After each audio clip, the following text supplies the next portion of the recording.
اور میرے نبی نے فرمایا قیامت کے دن میں اٹھوں گا، میں براق پہ ہوں گا، اور بلال میرے آگے سرخ اونٹنی پہ ہوگا، اور یہ میرے آگے آگے چلے گا، لوگ پیدل چلیں گے، یہ اونٹنی پر، میں براق پر، میدان معاشر میں اونٹنی پہ کھڑے ہو کر بلال اذان دے گا، اور کل قیامت کا انسان اس اذان کو سنے گا، اور جب وہ کہیں گے اشہد ان لا الہ الا اللہ تو ہر انسان کہے گا صدقت صدقت، اور جب وہ کہیں گے اشہد ان محمد رسول اللہ تو ہر انسان کہے گا صدقت صدقت ذکر۔ اور جب جنت میں جانے کا وقت آئے گا، سارے جنتی جب پل صراط کو پار کر جائیں گے اور پار کر کے اتریں گے میدان جنت کی طرف، تو جنت کے 8 دروازے ہیں، جہنم کے 7 دروازے، 7 لہا 7 ابواب، اور جنت 8 دروازے ہیں۔ جب جہنمی جائیں گے جہنم کی طرف، حتی اذا جاؤوها فتحت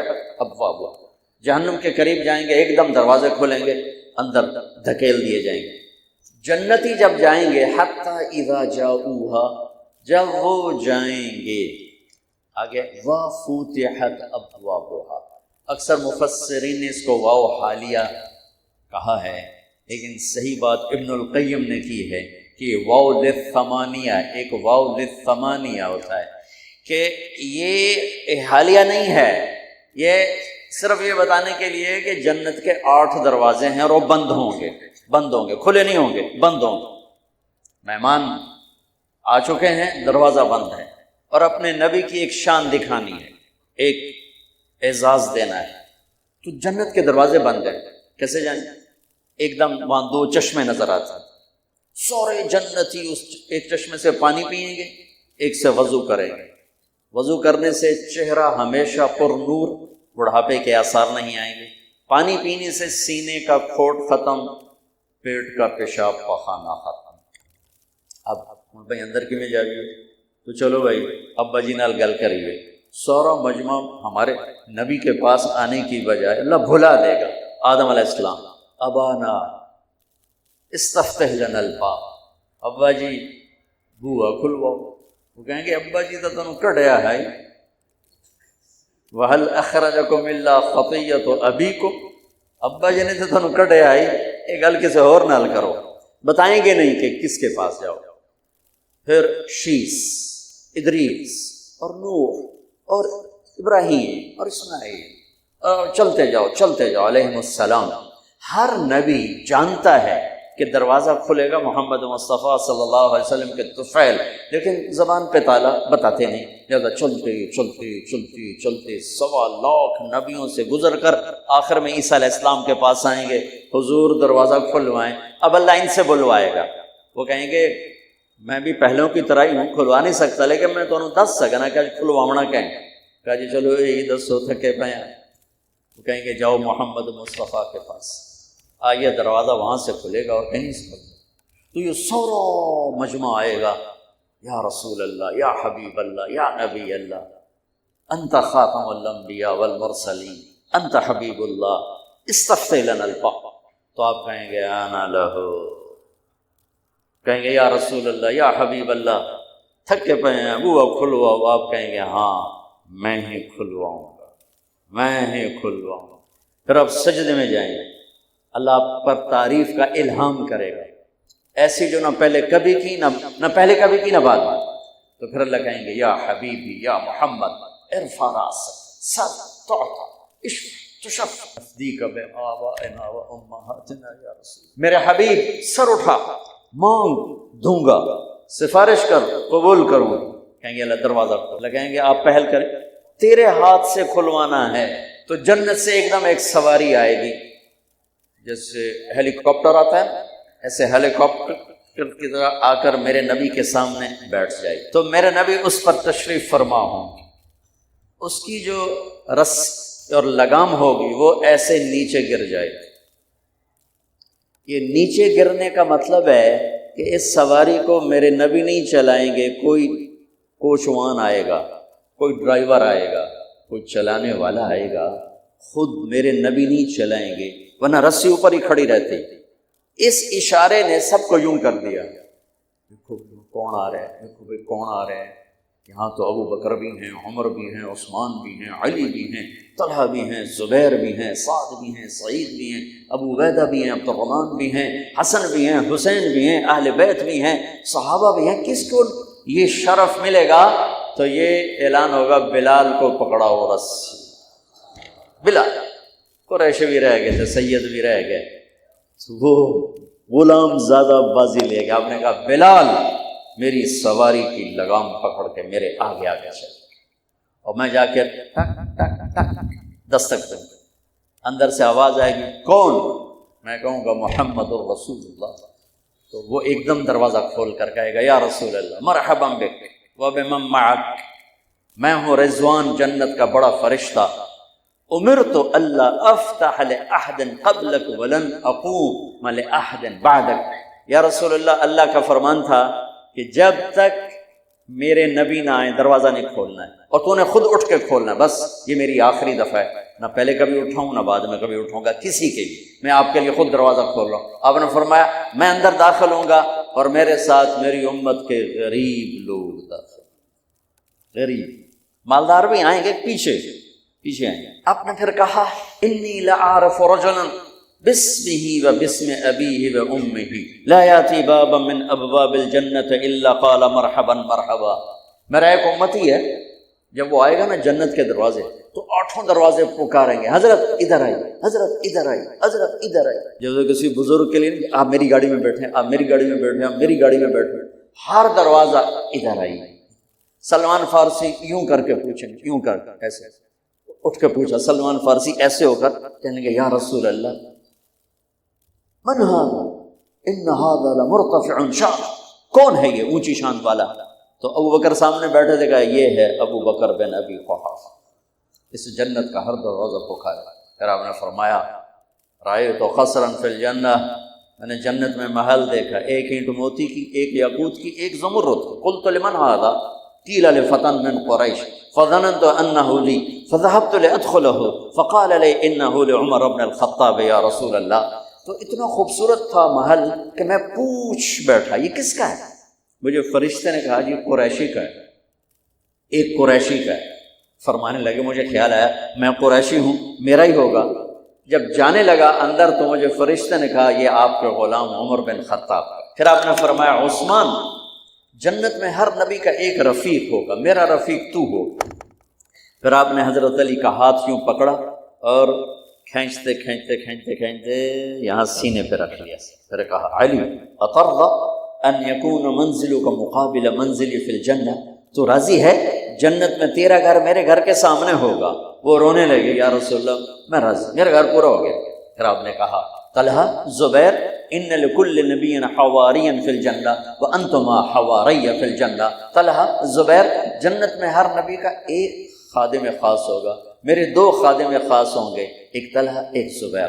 پھر آپ نے فرمایا عبد الرحمن لقد ابتعت علی حتی خشیت علیک الہلاک، عبد الرحمن تو اتنی دیر سے آیا کہ مجھے ڈر لگا کہ تو ہلاک ہو گیا۔ تو وہ رونے لگے یا رسول اللہ میں کیوں دیر سے آیا؟ کہ حبست کا کثرت مالک، تیرے مال کی کثرت نے تجھے روک۔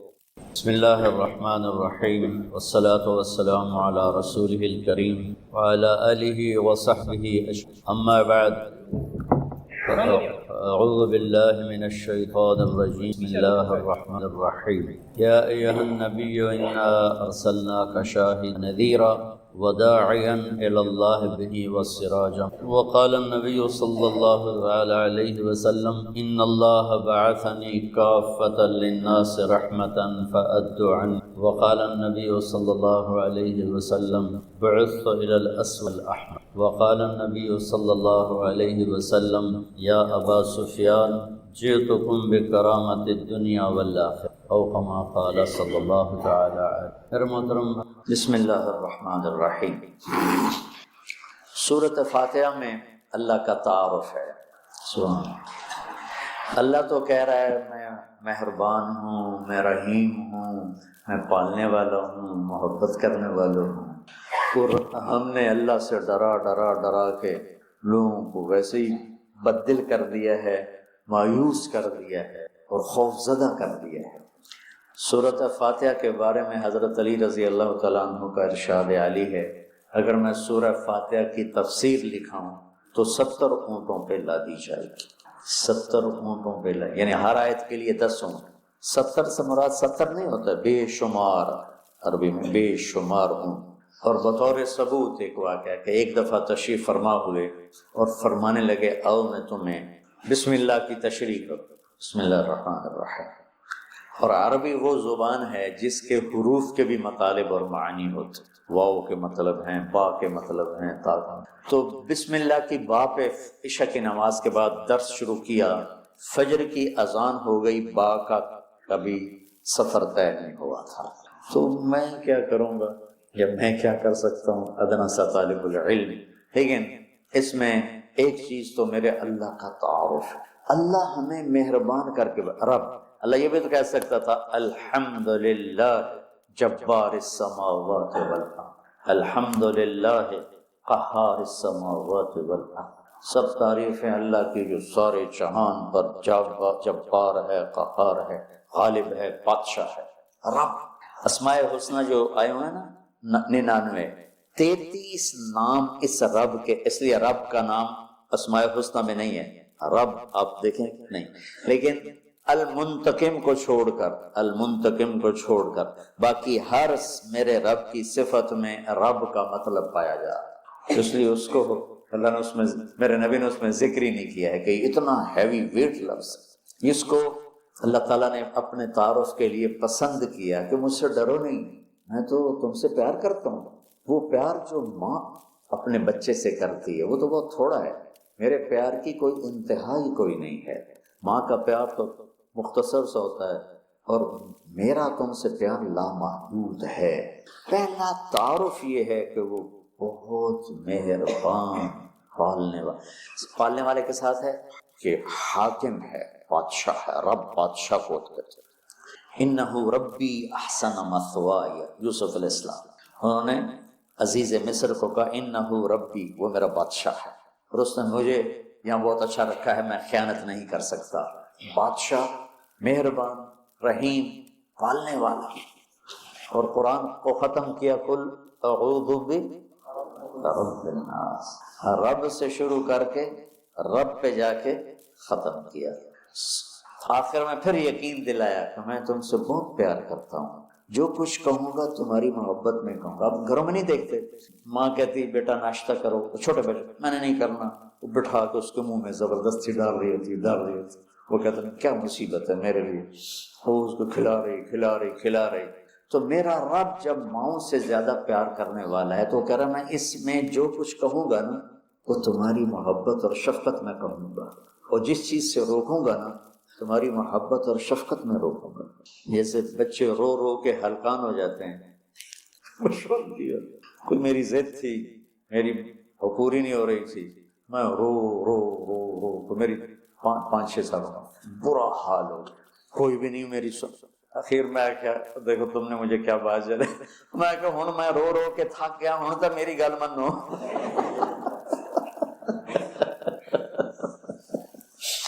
نہیں مانی گئی، کیوں؟ میرے لیے ٹھیک تھی اور مجھے پتا تھا۔ تو اس مقدس کتاب میں جب اللہ کہتا ہے یہ نہیں کرنا تو اس میں ہلاکت ہے، یہ کرنا ہے تو اس میں ہمارا نفع ہے۔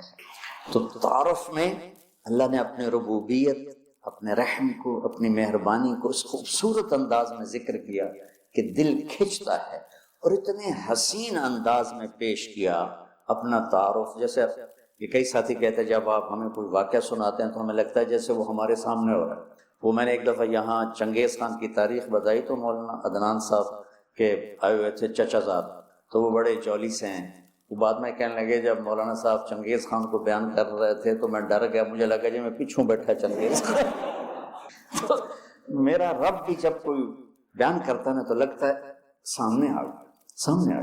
تو اللہ نے اپنا اس خوبصورت انداز میں تعارف کرایا کہ لگا جیسے اللہ سامنے آ گیا ہے تو وہ کہتا ہے میں تیری ہی بندگی کرتا، جیسے وہ سامنے آ گیا۔ ایا ہو نہیں، ہم اس کی بندگی کرتے ہیں جس کی یہ تعریف ہے، ایا کا۔ تو اس طرح مجھے اپنا آپ پہچان کروایا ہے کہ مجھے لگتا ہے تو میرے سامنے ہے، کبھی اے حقیقت منتظر نظرا لباس مجاز کہ ہزاروں سجدے تڑپ رہے ہیں میری جبین نیاز. تو مالک یوم الدین تک یوں لگتا ہے جیسے اللہ سامنے آ گیا ہوگا. جب تیرے جیسا شہنشاہ ہو تو میں کسی اور کی بندگی کیسے کر سکتا ہوں؟ جب تیری جیسا شہنشاہ ہو تو میں تیرے سوا مدد کے لیے اور کس کو پکار سکتا ہوں؟ مدد صرف اللہ سے مانگی جاتی اور کسی سے نہیں. ایک آپس میں ایک دوسرے کی مدد کرنا، مدد مانگنا، لیکن ایک ہی ذات ہے جس کے سامنے جھولی پھیلائی جاتی ہے، وہ اللہ ہے. ایک ہی ذات ہے جس کو پکارا جاتا ہے، اللہ ہے. ایاک نستعین، تیری تجھ سے مانگوں گا اور کس سے مانگوں گا. اور اللہ نے سب سے کہا ہے سب کی سنوں گا. ہمارا جو حالت ہے نا، وہ جی ساڈی سندا نہیں توڑی موڑدا نہیں. ارے بھائی بے نیاز ہے اور مہربان ہے، جس کی چاہے موڑ دے. اس میں کیا تم مانگنے والے بنو، وہ دینے والا ہے، لیکن پکارو اسی. وَإِذَا سَأَلْتَ فَاسْأَلِ اللَّهَ وَإِذَا اسْتَعَنْتَ فَاسْتَعِنْ بِاللَّهِ. جب مانگنا ہو اللہ سے مانگ، اور جب مدد کے لیے پکارنا ہو تو صرف اللہ کو پکار، اللہ کے سوا کوئی مدد کرنے کے قابل. ایاک نعبد و ایاک نستعین. مجھے یاد آ گیا، پڑھا تھا کہیں کہ ساری آسمانی کتابوں کا خلاصہ ہے قرآن، اور قرآن کا خلاصہ ہے سورۃ بقرہ، اور سورہ بقرہ کا خلاصہ ہے سورہ فاتحہ، اور سورہ فاتحہ کا خلاصہ ہے ایاک نعبد و ایاک نستعین. ایاک نعبد و ایاک نستعین. آگے ایک عجب دعا ہے، اہدنا الصراط المستقیم، یا اللہ میں سیدھا راستہ دکھا. جتنے انسان کے علاوہ مخلوق ہیں وہ ماں کے پیٹ سے صحیح زندگی گزارنا سیکھ کے آتے ہیں. اللہ کی طرف سے ان کے اندر یہ چیز ڈلی ہوتی ہے. ان کو پیدا ہوتے ہی پتہ ہوتا ہے یہ کھانا ہے یہ نہیں کھانا، ادھر چلنا ہے ادھر نہیں چلنا، یہ دشمن ہے یہ دوست. آج پہلے دن چوہا اپنی بل سے نکلا، اپنے کھڈ سے نکلا، سامنے بلی دیکھی بھاگ کے واپس آیا. اس کو اماں نے تو نہیں بتایا تھا کہ بلی تینوں کھا جائے. میں ایک عام مثال دیتا ہوں اپنے بیان میں کہ بکری کو گوشت کھلاؤ مر جائے گی نہیں کھائے گی، شیر کو گھاس کھلاؤ مر جائے گا نہیں کھائے گا. کہ وہ اپنی زندگی گزارنے کا طریقہ ماں کے پیٹ سے لے کر آتے ہیں. انڈے سے نکلتے ہی چونٹی سیدھی چلتی ہے، راستہ بناتی ہے، سیدھا راستہ چلتی ہے، پوری لائن چلتی ہے، 1 سینٹی میٹر سے آگے دیکھ نہیں سکتی. کہاں سے ہوگی؟ اللہ کا نظام، اللہ کا علم کہ ہر مخلوق پیدائشی طور پر جانتی ہے یہ کھانا یہ نہیں کھانا. اور انسان جانتا نہیں ہے، نہ دنیا میں صحیح چلنا جانتا ہے نہ آخرت کو تو ویسے نہیں پہچانتا. تو اللہ نے یہ دعا فرض قرار دے دی، ہر رکعت میں یہ دعا فرض قرار دے دی. مانگو کیا؟ اللہ نے سیدھا راستہ دکھا. سیدھے راستے سے ہم عام طور پر سمجھتے ہیں کہ آخرت کا سیدھا راستہ ہو. ہر پل میں مجھے صحیح کیا کرنا ہے وہ دکھا. الصراط، اس میں دنیا کا بھی ہے اور آخرت کا. صبح اٹھا، فجر کی نماز پڑھی، یا اللہ اب صبح ہو گئی ہے، کام پہ جانا ہے، یا اللہ مجھے سیدھا راستہ دکھا. میں تیری اپنی دنیا میں کیسے سیدھا چلوں کہ تو راضی ہو جائے، اپنے دین میں کیسے سیدھا چلوں کہ تو راضی ہو جائے. چلتے چلتے چلتے کچھ ہیرا پھیری ہو گئی، کچھ غلط ہو گیا، کوئی ٹھیک ہو گیا، ظہر کا وقت آ گیا، اللہ کہتا آ جا. اب پھر مانگ، اہدنا الصراط المستقیم. چلو کچھ گڑبڑ ہو گئی، مجھے پھر بتا کہ میں نے دنیا میں کیسے سیدھے چلنا ہے اور میں نے آخرت کے لیے کیسے سیدھی زندگی گزارنی ہے.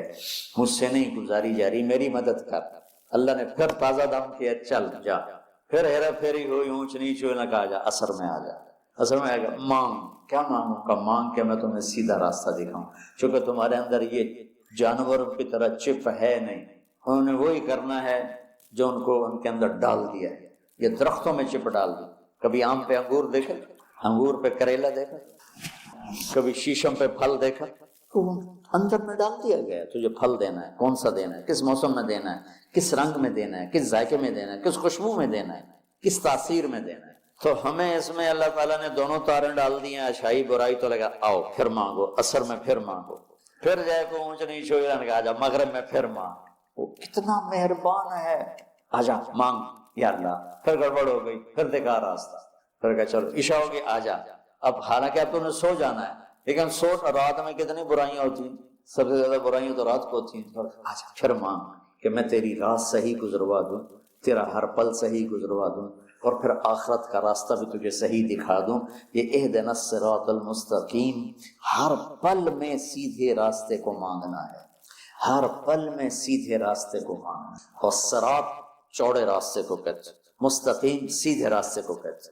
یہ ہمارا موٹر وے بن گیا ہے ہمارے گھر تک، تو اب ہم نے وہ پینسرے جاؤ، گوجرے جاؤ، ٹوپے جاؤ، رجانے جاؤ، پیر مال جاؤ، سندیلیاں لے جاؤ، عبدالحکیم جاؤ، دھکے کھاندے کھاندے گھر جاؤ.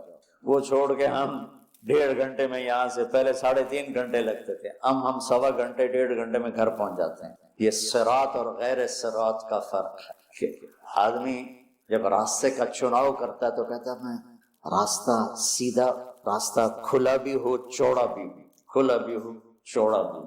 تو اللہ کہتا ہے میں قربان جاؤں. اور اللہ نے کیا، او میرا بندہ اے مانگ میں تینوں موٹر وے تے چڑھاؤں.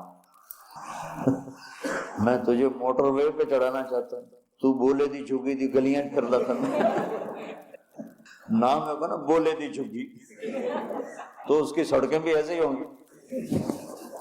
اور صراط تلوار کو بھی کہتے ہیں، تلوار کا جو ایک ہوتا ہے نا ایک طرف، اس کو بھی صراط کہتے ہیں. تو صاف شفاف ہوتا ہے، کوئی کھڈا بڈا نہیں ہوتا. تو اللہ تعالیٰ ہم سے کہہ رہا ہے ایسا راستہ مانگ جو صاف شفاف ہوتا ہے.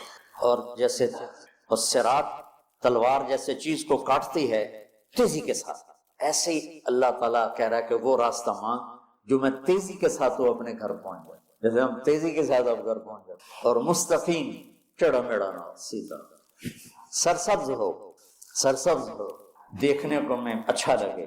تو انعمت علیہم صراط الذین انعمت علیہم. ناعمہ اس بوٹی کو کہتے ہیں جس پر کبھی خزاں نہ آئے، وہ پودا جس پر ہمیشہ ہریالی رہے، وہ ناعمہ ہے. وجوہ یومئذ، کبھی ان پہ کوئی خزاں نہیں آئے. تو اللہ کہہ رہا ہے صرف روڈ نہ مانگ، سرسبز بھی مانگ. کہیں چائے پیو، کتے کافی پیو، کتے بہ کے گپا مارو. وہ کوئٹے والا راستہ نہ مانگ، کالے پہاڑ سارے راہ ویک کے بندہ برباد ہو جاتا. کہ ایسا راستہ مانگ جس میں سبزہ ہو، ہریالی ہو، باغ باغیچے ہوں، گل و گلزار ہو، اور تجھے پتہ بھی نہ چلے، اور تیرا راستہ طے ہوتے ہوتے ہوتے تو مجھ تک آ جائے. بچوں، بیٹوں، بیٹیوں، دوستوں، اللہ نے جتنے مخلوق پیدا کی ہے اس میں صرف انسان کو امتحان کے لیے پیدا کیا ہے. خلق الموت والحیات لیبلوکم ایکم احسن عملا. ہم نے زندگی اور موت کا نظام چلایا تھا کہ دیکھیں کہ تم میں سب سے اچھا عمل کون کر کے اللہ کے پاس آتا ہے. انا جعلنا ما علی الارض زینۃ لہا لنبلوہم ایہم احسن عملا. ہم نے زمین کو خوبصورت بنایا تاکہ ہم دیکھیں کہ تم میں اچھا عمل کون کرتا ہے. ساری مخلوق انسان کے علاوہ پڑھی لکھی پیدا ہوتی ہے، انسان بالکل جاہل پیدا ہوتا ہے. اس کی اپنی کوئی زبان نہیں ہوتی. یہ جو ماں باپ سے سنتا ہے اس کو سیکھتا ہے اور بولتا ہے. پرندے ان کے نہ ماں مر جائے، باپ مر جائے، انڈے سے نکلے گا، وہ اپنی زبان بولے گا. تو اللہ نے انسان کو امتحان میں ڈالا اور اس کو فہدیناہ النجدین، زندگی کے 2 راستے سکھائے. ایک ہے فمن شاء فلیکفر، اور دوسرا ہے ومن شاء فلیؤمن. اللہ نے کہا چاہو تو نافرمان بن کے زندگی گزارو، اور چاہو تو فرما بردار بن کے زندگی گزارو. انا ہدیناہ السبیل اما شاکرا و اما کفورا. ہم نے آپ کو راستہ دکھا دیا ہے، اب چاہو تو نیک بن کے چلو اور چاہو تو نافرمان بن کے چلو. پھر اس کا آخر اللہ تعالیٰ نے رکھا ہے ان یوم الفصل کان میقاتا. فیصلے کا دن قیامت مقرر ہو چکا ہے، اور اس دن اللہ تعالیٰ فیصلہ فرمائے گا. نافرمانوں کے لیے الگ، فرما برداروں کے لیے الگ. نافرمان ناکام ہوں گے اور فرما بردار کامیاب ہوں گے. تو اس کے لیے پھر اللہ تعالیٰ نے 1,24,000 نبیوں کو بھیجا. سب سے آخر میں جناب رسول اللہ محمد بن عبداللہ صلی اللہ تعالیٰ علیہ وسلم عربی ہاشمی قریشی کو اللہ تعالیٰ نے آخری نبی بنا کر بھیجا. اب آپ کے بعد کوئی نبی نہیں. اللہ تعالیٰ نے آسمان سے کتابیں اتاری، چھوٹی بھی بڑی بھی، اور سب سے آخری کتاب اللہ تعالیٰ نے قرآن کو اتارا. تو یہ ساری کتابیں اور چھوٹی کتابیں یہ رمضان المبارک میں اللہ تعالیٰ نے اتاری. اللہ کی کیا حکمت ہے اس میں. یکم رمضان کو ابراہیم علیہ السلام پر کچھ چھوٹے کتابیں اتری. 2 رمضان کو موسیٰ علیہ السلام پر تورات اتری، اور 8 رمضان کو داؤد علیہ السلام پر زبور اتری، اور 12 رمضان کو عیسیٰ علیہ السلام پر، یا 18 رمضان کو عیسیٰ علیہ السلام پر انجیل اتری، جس کو آج بائبل کہتے ہیں.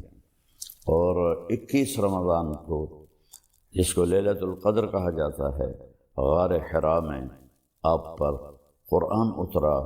لیکن پچھلی کتابوں کے اترنے اور اس کے اترنے میں فرق ہے. پچھلی کتابیں پوری لکھی ہوئی دے دی گئیں، اور قرآن تھوڑا تھوڑا نزلناہ تنزیلا، ہم نے اسے تھوڑا کر کے 23 برس میں اللہ تعالیٰ نے اس کو مکمل کیا. اس کی پہلی آیت تھی اقرأ بسم ربک الذی خلق، خلق الانسان من علق، اور اس کی آخری آیت تھی واتقوا یوما ترجعون فیہ الی اللہ ثم توفی کل نفس بما کسبت. یہ سورہ بقرہ کی آیت ہے. تو اللہ تعالیٰ نے قرآن کو عربی میں، اور جو پچھلی کتابیں تھیں ان کو عبرانی میں. وہ پچھلی کتابیں تبدیل ہو گئیں، ان کے اپنے علماء نے تبدیل کر دیں. اور بائبل کی تو اصل لینگویج ہی نہیں ملتی، اس کی صرف ٹرانسلیشن ملتے ہیں. اور جو تورات ہے وہ بھی مکمل نہیں ہے، تھوڑی بہت اس کو زندہ کیا گیا ہے. قرآن ایک ایسی کتاب ہے جس کے بارے میں اللہ نے فرمایا انا نحن نزلنا الذکر وانا لہ لحافظون، ہم نے اسے اتارا ہے اور ہم اس کی حفاظت کریں گے. پھر اللہ نے کہا انہ لقول فصل، یہ فیصلہ کن قول ہے. پھر اللہ تعالیٰ نے اس کے بارے میں فرمایا لا ریب فیہ، اس میں کوئی شک نہیں ہے. پھر اللہ تعالیٰ نے فرمایا وَتَمَّتْ كَلِمَةُ رَبِّكَ صِدْقًا وَعَدْلًا لَا مُبَدِّلَ لِكَلِمَاتِهِ وَهُوَ السَّمِيعُ الْعَلِيمُ. اللہ تعالیٰ نے، تیرے رب نے اپنے کلام کو مکمل کر دیا، ہر طرح سے سچائی بھی کے ساتھ بھی اور عدل کے ساتھ بھی. اب دنیا کی کوئی طاقت اس کو بدل نہیں سکتی. دوسری جگہ فرمایا تفصیل الکتاب لا ریب فیہ، اس میں تفصیل سے تمہیں زندگی سمجھا دی گئی ہے اور اس میں کوئی شک نہیں. پھر ایک جگہ اللہ تعالیٰ نے فرمایا لا تبدیل لکلمات اللہ، یہ قرآن نہ تو خود بدلتا ہے، لا مبدل، نہ کوئی اسے بدل سکتا ہے. یہ محفوظ ہے، جیسے ہمارے نبی پر اترا ویسے ہی اسی طرح یہ محفوظ ہے. عربوں کے مختلف لہجے تھے، تو اس لحاظ سے اس میں بعض الفاظ دوسرے جگہ دوسری جو لہجہ ہے اس کی وجہ سے الگ ہے، لیکن ان میں معنی میں کوئی فرق نہیں. ارأیت الذی یکذب بالدین،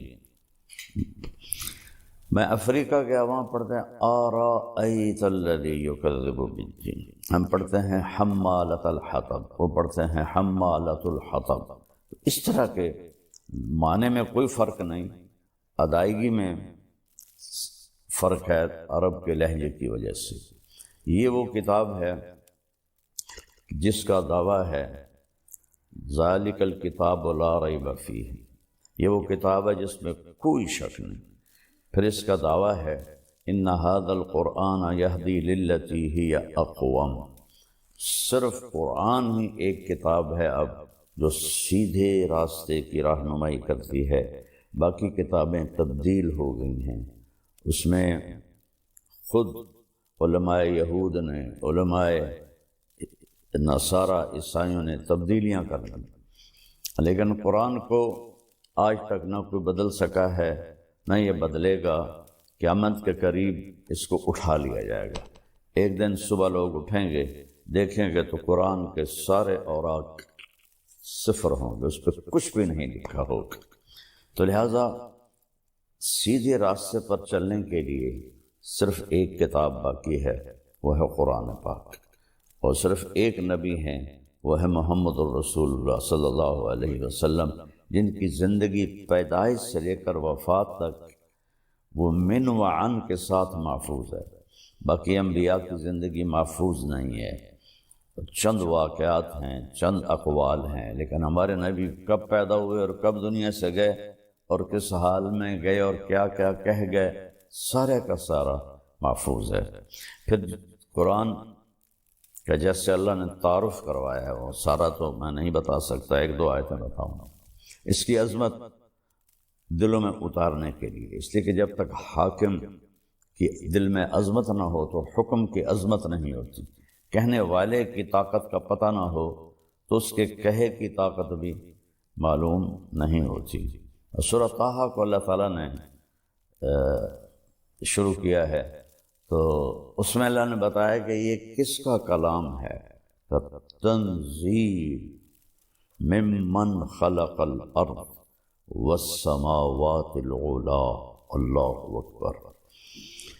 یہ اس ہستی کا کلام ہے جس نے زمین کو بنایا اور آسمانوں کو بلند کیا۔ اور تنزیل کا قرآن ایک کلام ہے، کتاب بعد میں ہے، اور یہ فرق ہے۔ قرآن اللہ کا کلام ہے، اللہ کی ذات سے نکلا ہے۔ باقی تین کتابیں لکھوائی گئیں، تورات، زبور، انجیل، بائبل لکھوائی گئی، وہ تبدیل ہو گئی۔ قرآن اللہ کی ذات سے نکلا ہوا کلام ہے، اللہ نے خود اسے بولا ہے، اس کو آج تک کوئی بدل نہیں سکا، نہ یہ بدلے گا۔ تو تنزیل، ایک تو میں کہوں کہ وہ آ رہا ہے، میں اب لہجہ بدل کے کہتا ہوں وہ آ رہے ہیں، تو آپ کو معلوم ہوگا کہ کوئی بڑی شخصیت آ رہا ہے۔ چہرے سے بھی ہوتا، میں کہتا ہوں آ گیا، مطلب معمولی آ گیا، آ گئے، ان کو بہت بڑا آدمی ہے۔ تو اگر تنزیل، وہ آ رہا ہے، وہ اتارا جا رہا ہے، کس کی طرف سے؟ ممن خلق الارض، جس نے زمین کو پیدا کیا، والسماوات العلی، بلند آسمانوں کو پیدا کیا۔ آج تک قرآن کے بغیر، آسمانی علم کے بغیر کوئی یہ سمجھ نہیں پایا کہ اس کائنات کو کس نے پیدا کیا، کیسے پیدا کیا۔ لہذا ایک طبقہ بہت بڑا ہے ایتھیسٹ، جو کہتے ہیں یہ خود بخود پیدا ہو گیا ہے، یعنی اس سے احمقانہ اور بے وقوفی کی کوئی بات ہی کوئی نہیں ہے کہ یہ سارا کچھ خود بخود پیدا ہو گیا ہے، اور یہ کبھی نہیں ختم ہوگا، یہ ایسے ہی چلتا رہے گا۔ خیر وہ تو دوسری بات ہے۔ تو اللہ نے تعارف اس طرح کرایا کہ پہلے حاکم کا، جس نے کلام اتارا ہے، پہلے اس کی عظمت اللہ نے بٹھائی، ممن خلق الارض والسماوات العلی، زمین کا بنانے والا، بلند آسمانوں کا بنانے والا کون ہے؟ تو اللہ نے ابھی اپنا ذاتی نام نہیں بتایا، تعریف صفتیں بتائیں، نام پیچھے جا رہا ہے، تو اندر انسان کے شوق بڑھتا جا رہا ہے کون؟ تو آتا ہے الرحمن، یہ رحمان ہے جس نے اتارا۔ اللہ کی سب سے اعلیٰ صفت ہے وحدانیت کے بعد الرحمن، کہ یہ رحمان نے اتارا ہے۔ رحمان وہ ہوتا ہے جو حد درجے رحم کرنے والا ہو، تو جو وہ یہ کلام بھیج رہا ہے یہ سخت، یہ شدت والا نہیں، رحمت والا ہے۔ کون ہے بھائی وہ الرحمن؟ پھر بھی نام نہیں بتا، علی العرش استویٰ، عرشوں پر اس نے استوا کیا ہے۔ کون ہے جس نے عرشوں پر استوا کیا ہے؟ تو پھر نام نہیں بتایا، آگے اپنی حکومت بتائی، لہو ما فی السماوات، آسمانوں میں جو کچھ ہے وہ اللہ کا، وما فی الارض، زمین میں جو کچھ ہے وہ اللہ کا، وما بینہما، اس کے درمیان جو کچھ ہے اللہ کا، وما تحت الثری، زمین کی تہ میں جو کچھ ہے اللہ کا، للہ المشرق والمغرب فأینما تولوا فثم وجہ اللہ، مشرق بھی اللہ کا، مغرب بھی اللہ کا، جدھر دیکھو گے اللہ کی قدرت کے نظارے تمہیں نظر آئیں گے۔ تو پھر سوال کون ہے بھائی، پتہ تو بتاؤ ہے کون؟ تو پھر صفت آئی، وَإِن تَجْهَرْ بِالْقَوْلِ فَإِنَّهُ يَعْلَمُ السِّرَّ وَأَخْفَى، اور وہ ہے کہ تم زور سے بولو جیسے میں بول رہا ہوں، یا تم دل میں بولو، دل میں، جیسے آپ دیکھیں میں نے ہونٹ بند کر لیے، میں کچھ بولا ہوں، اسے میرے کانوں نے نہیں سنا، فیل کیا ہے، محسوس کیا ہے، تو اللہ کہتا ہے کہ اگر تم وہ ہو کہ ساری کائنات کے انسان، مرد، عورت، جنات زور سے بولو یا دل میں بولو، وہ تمہارے اونچی بولنے کو بھی سنتا ہے، اور تمہارے دل میں جو خیال اٹھ رہے ہیں ان کو بھی سنتا ہے۔ یہ اپنی ہیبت بٹھائی، چونکہ کہنے والے کو آپ نہیں جانتے، اس کے کہے کو بھی نہیں جانتے۔ تو آج قرآن پہ عمل کیوں نہیں ہے؟ کیوں اللہ کو لوگ جانتے ہی نہیں، اللہ کا سیدھا نام بھی لینا نہیں آتا، خدا کہتے رہتے ہیں، خدا کہتے رہتے ہیں۔ اب آیا اللہ کا نام، اب میں پیچھے سے پڑھتا ہوں، تنزیل ممن خلق الارض والسماوات العلی الرحمن علی العرش استوى له ما في السماوات وما في الارض وما بينهما وما تحت الثرى وان تجهر بالقول فانه يعلم السر واخفى۔ اتنی لمبی اپنی ہیبت، قدرت، طاقت بیان کی، اور انسانی شوق بڑھ گیا، یار بتاؤ تو صحیح ہے کون؟ تب آیا اللہ، اللہ نے اپنا اب نام لیا، اللہ، یہ اتارنے والا، زمین بچھانے والا، آسمان اٹھانے والا، اور رحمان انتہائی مہربان، عرش پہ استوا کرنے والا، زمین آسمان کا اوپر نیچے دائیں بائیں آگے پیچھے مشرق مغرب شمال جنوب کا مالک، اور سب کی سننے والا، چاہے زور سے بولیں یا دل میں۔ کون ہے بھائی؟ اب تو بتاؤ، دل دھڑک رہا ہے، کہتے ہیں وہ اللہ ہے۔ اللہ، اللہ کیسا ہے؟ لا الہ الا ہو، اس کے سوا کوئی عبادت کے قابل نہیں، اس کے سوا کوئی مدد کے قابل نہیں، اس کے سوا کوئی دینے والا نہیں، اس کے سوا کوئی مارنے والا نہیں، اس کے سوا کوئی زندگی دینے والا نہیں۔ تو کیسا ہے وہ؟ لا الہ الا ہو، وہ ایک اکیلا ہے، اس کا کوئی شریک نہیں، اس کے کوئی مد مقابل نہیں۔ الملک لا شریک لہ، الفرد لا ند لہ، تنہا ہے، اس کی مثل کوئی نہیں۔ العلی لا سمیع لہ، بلند ہے، اس کا ہمسر کوئی نہیں۔ الاول بلا بدایہ، اس کی وہ سب سے پہلے ہے، اس کی ابتدا کوئی نہیں۔ والآخر بلا نہایہ، وہ سب سے آخر ہے، اس کی انتہا کوئی نہیں۔ قدیم بلا ابتدا ودائم بلا انتہا، ہمیشہ سے ہے، ابتدا کے بغیر، ہمیشہ رہے گا اینڈ کے بغیر۔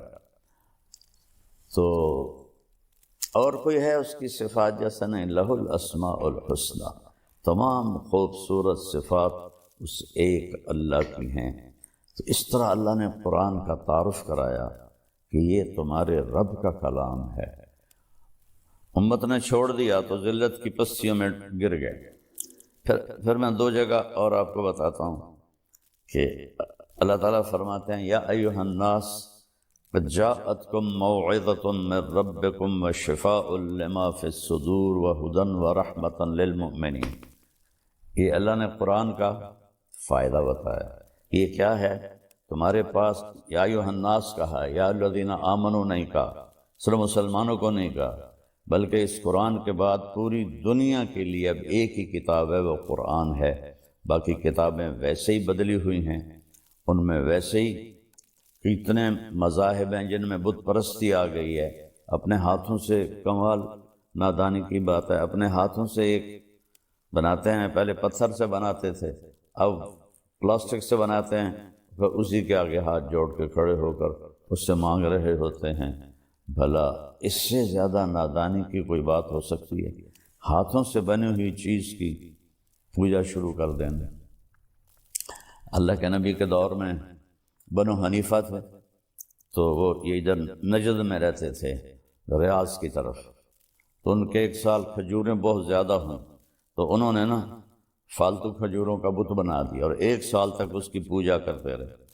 اگلے سال خشک سالی ہوئی اور پھل تھوڑا آیا تو اسی خدا کو توڑ تاڑ کے تقسیم کر کے کھا گئے۔ یہ انسانی عقل تھی، اس وقت بھی تھی، اب بھی یہی حال ہے۔ پتھر کے بت بناتے ہیں، پلاسٹک کے بت بناتے ہیں، پھر انہیں کے آگے ان کو سجدے بھی کرتے ہیں، ان کے آگے ہاتھ بھی جوڑتے ہیں۔ تو میرا اللہ کہہ رہا ہے میں نے تمہارے لیے، اے دنیا کے انسان، تمہارے پاس ایک نصیحت آئی ہے، اور یہ اس کے 3 کام ہیں۔ شفاء لما فی الصدور، دل کے اندر کی بیماریوں کو صرف قرآن شفا دے سکتا ہے۔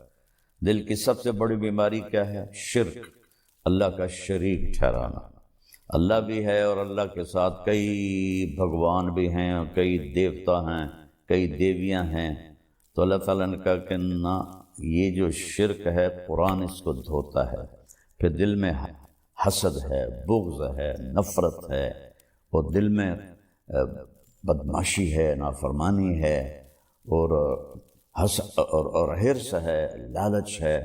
اتنی لمبی لائن ہے انسان کے اندر کہ ان بیماریوں کو صرف قرآن دھو سکتا ہے اور کوئی چیز نہیں دھو سکتی۔ اور جو ایمان لائیں گے ان کے لیے ہدن ہے، صحیح راستہ دکھائے گا، ورحمتاً، اور رحمت ہے۔ جو قرآن کی زندگی پہ عمل کرے گا اس پر اللہ کی رحمتیں برستی رہیں گی۔ اور پھر اللہ تعالیٰ نے دوسری جگہ فرمایا اللہ نزل احسن الحدیث، اللہ تعالیٰ نے جتنے بھی کلام آسمان سے اتارے ہیں ان میں سب سے خوبصورت قرآن ہے، احسن الحدیث۔ مثانیہ، اس کے مضمون بار بار دہرائے جاتے ہیں تاکہ دل میں اترے۔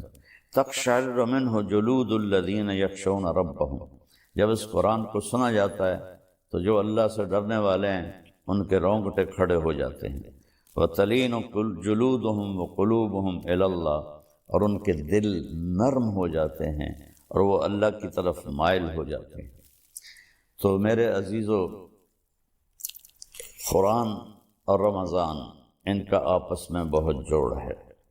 تو میری آپ سب سے گزارش ہے، اللہ نے ہمیں قیام اللیل دیا، تراویح کا نام تو بعد میں پڑا ہے، اصل نام قیام اللیل ہے، رات کی نماز۔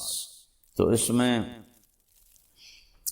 یہ اس پر یوٹیوب پر لڑائی ہو رہی، 8 نہیں ہیں، 20 ہیں، 20 نہیں ہیں، 8 ہیں۔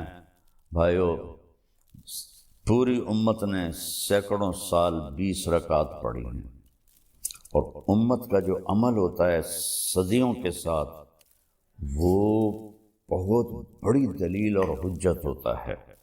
ہاں، 8 کی روایت موجود ہے، میرے نبی نے 8 ہی پڑھائیں، اور ابوبکر کے زمانے میں 8 ہی پڑھی جاتی تھی، حضرت عمر کے ابتدائی دور میں 8 ہی پڑھی جاتی تھی۔ پھر انہوں نے سب کو جمع کیا۔ موطا امام مالک کی روایت ہے کہ آپ نے ابی بن کعب اور تمیم داری سے فرمایا کہ 20 تراویح پہ لوگوں کو جمع کرو، تو اس سے سب صحابہ نے قبول کیا۔ کسی نے نہیں کہا یہ تو بدعت ہے، پہلے تو 8 پڑھی جاتی تھی، چونکہ یہ نوافل ہیں، نفل زیادہ پڑھو، نفل تھوڑے پڑھو، اس میں کوئی بدعت کی بات نہیں ہے۔ بلکہ خلافت راشدہ کے دور میں 20 چلتی تھیں، بعد میں 20 چلیں۔ پھر تراویح کا نام کیسے پڑا اس کا؟ کہ مکے والے 4 تراویح پڑھتے تھے اور پھر 1 طواف کرتے تھے۔ ترویح اس کو کہتے ہیں، ترویح، آرام کرتے تھے، ذرا پاؤں کھول لیتے تھے اور طواف کر دیتے، پھر 4 تراویح پڑھتے تھے، پھر 1 طواف کرتے تھے۔ یہ دوسرا ترویح۔ پھر 4 تراویح پڑھتے تھے، پھر طواف کرتے تھے، یہ تیسرا ترویح، پھر 4 تراویح پڑھتے تھے، پھر ایک طواف کرتے تھے، پھر 4 تراویح پڑھتے تھے، پھر ایک طواف کرتے تھے، تو 5 طواف ہو جاتے تھے ان کے، یہاں سے اس کا نام تراویح پڑا۔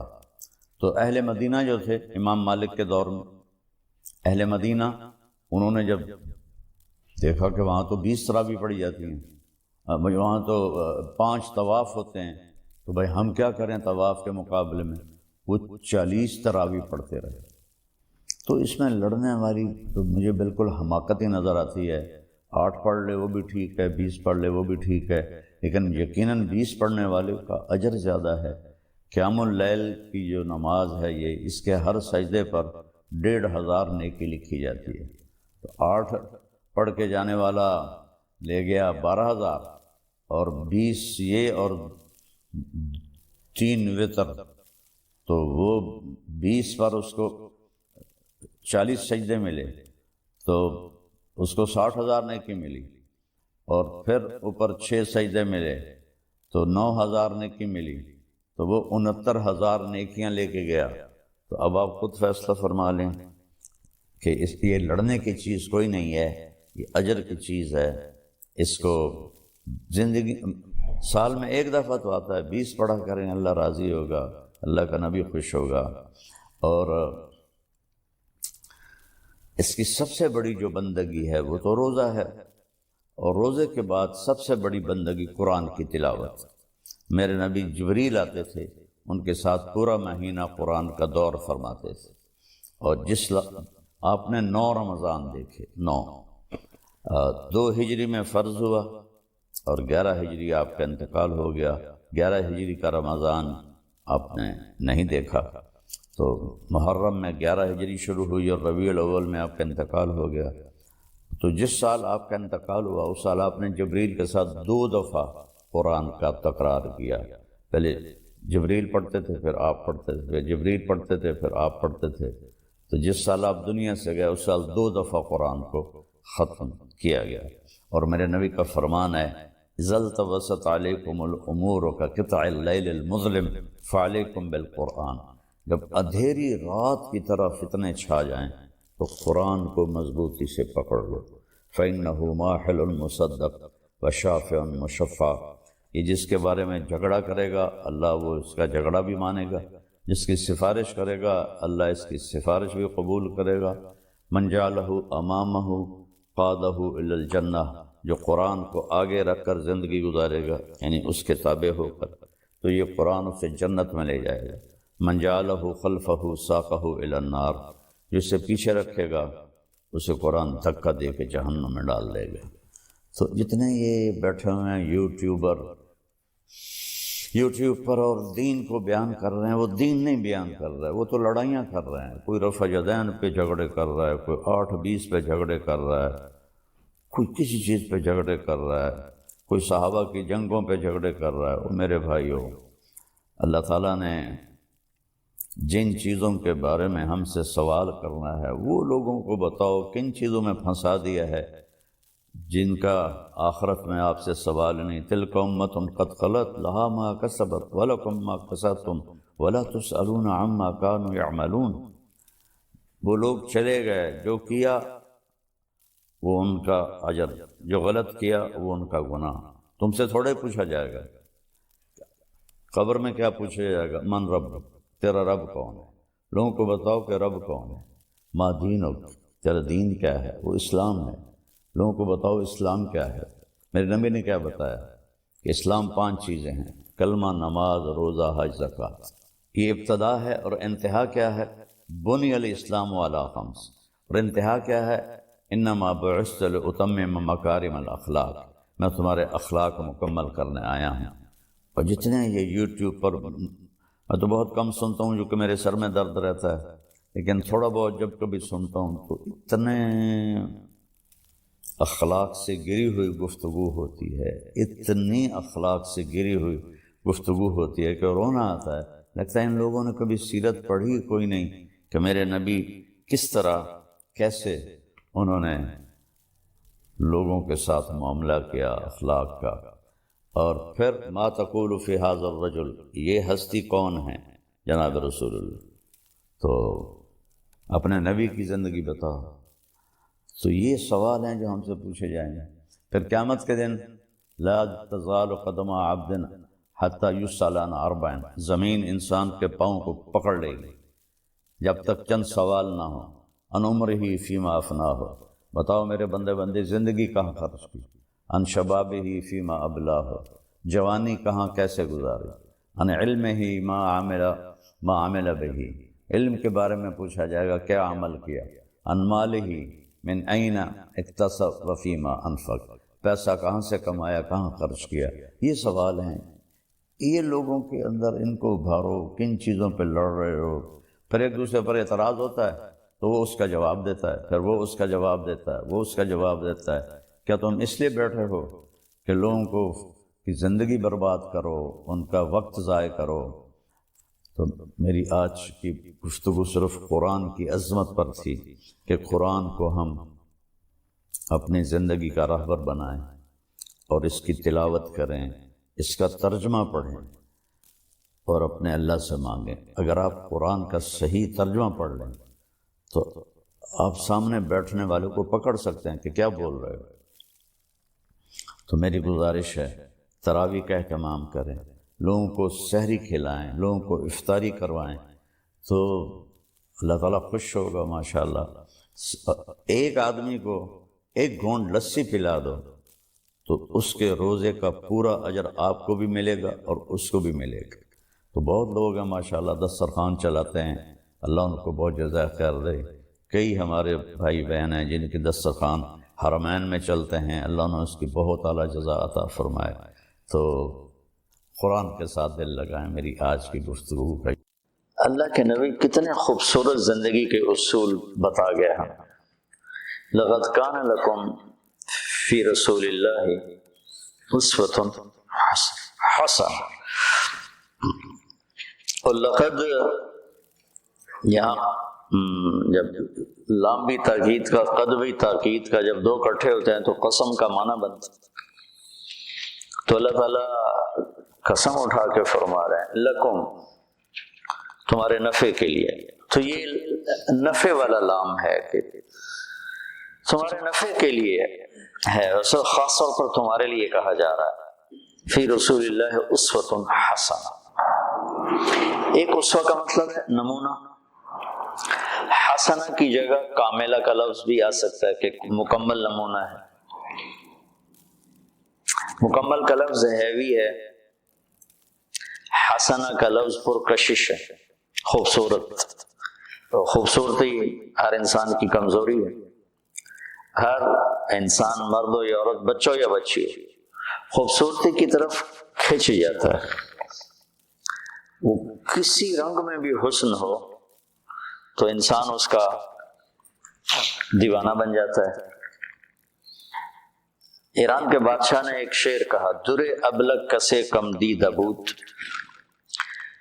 ابلک موتی کبھی کسی نے دیکھا ہے؟ ابلک کالا سفید۔ تو اس نے شعراء کو بلا کر کہا کہ اس پہ مصرع مکمل کرو، مجھ سے نہیں ہو رہا۔ تو سارے شعراء عاجز ہو گئے، کہا اس پہ کوئی ہے نہیں۔ تو ہندوستان سے تعلقات تھے ایران کے بادشاہوں کے، تو اس اورنگزیب کی حکومت تھی، تو اس کی بیٹی تھی زیب النساء، بہت بڑی شاعرہ۔ تو دربار میں یہ مصرع پہنچا، کوئی شاعر نہیں لگا سکا۔ تو اورنگزیب نے کہا زیب النساء کو دے دو۔ وہ زیب النساء پہ ناراض ہی رہتا تھا کیونکہ وہ خشک مزاج تھا اورنگزیب، اور وہ شاعرہ تھی، اور شاعری میں خشک مزاجی تو ہوتی نہیں جب تک اس کے مزاج میں ایک اضافی چیزیں ہوتی ہیں جس کی وجہ سے وہ شاعر بنتا ہے۔ تو اس کے سامنے مصرع پڑھا گیا، در ابلک کسے کم دید ابوت۔ تو اس نے بغیر سوچے کہا ولے اشک بتان سرما آلود۔ کہ کسی نے ابلک موتی دیکھا ہے؟ تو اس نے فوراً مصرع جوڑا، ہاں معشوق کی سرمگی آنکھ کا نکلا ہوا آنسو۔ تو کمال ہے، جب یہ اب یہ ایسا حسن تھا کلام کا کہ بادشاہ نے جب یہ سنا تو وہ پاگل ہو گیا. میں نے کہا میں زیب النساء سے ملنا چاہتا ہوں. یہ بتا رہا ہوں کہ حسن کسی چیز میں بھی ہو تو آدمی کھنچتا ہے. میں نے کہا میں زیب النساء سے ملاقات کرنا چاہتا ہوں. وہ مجھے کہے گی تو میں وہیں آ جاؤں گا کہ میں ایسی شاعرہ کو دیکھنا چاہتا کہ اس نے کتنا خوبصورت اسلوب اور تشبیہ اور کمال کر دیا. تو زیب النساء نے پھر شعر لکھ کر بھیجا. در سخن من مخفی منم چنبو گل در برگ گل. میں اپنے کلام میں اس طرح پوشیدہ ہوں جیسے پھول میں خوشبو پوشیدہ ہوتی ہے. ہر کے دیدن میل دارد در سخن بیند مرا. جسے مجھے دیکھنے کا شوق ہے وہ مجھے میرے کلام میں دیکھ لے. ہر کے خواہی میل دیدن ہر کے خواہی میل دارد در سخن بیند مرا. فارسی بھول بھلیاں ہو گئی، اتنی پڑھی بھی نہیں تھی. ہر کے خواہی میل دارد در سخن بیند مرا. جو چاہتا ہے کہ میں دیکھوں تو مجھے میرے کلام میں دیکھ لے. میں نے چھوٹی سی مثال دی ایسی اچانک. تو انسانی فطرت ہے کہ خوبصورتی اس کو پکڑ لیتی ہے. تو میں قربان جاؤں، اللہ نے کہا تمہارے لیے حسین ترین اگر زندگی گزارنا چاہتے ہو تو میرا نبی ہی نمونہ ہے. چونکہ ایک ہے زندگی خوبصورت ہو، ایک ہے اسباب زندگی خوبصورت ہو، کپڑا ایسا ہو، سواری ایسی ہو، گھر ایسا ہو، برتن ایسا ہو. یہ تو اس کا علم تو ہمیں معلوم، لیکن زندگی خوبصورت ہو یہ علم ہم نہیں جانتے. یہ سب اللہ کے پاس، اور اللہ کے بعد پھر اللہ کے محبوب پہ اتارا گیا. ما ينطق عن الهوى ان هو الا وحی یوحی. تو ایک ہماری کمزوری ہے حسن پرستی. تو اللہ نے اس لحاظ سے اتنا خوبصورت لفظ استعمال فرمایا، کاملہ کی بجائے مکمل. ایک وزن ڈالتا ہے کہ مکمل ہونا پڑے گا. اور حسن حسن، حسن کا ہر کوئی دیوانہ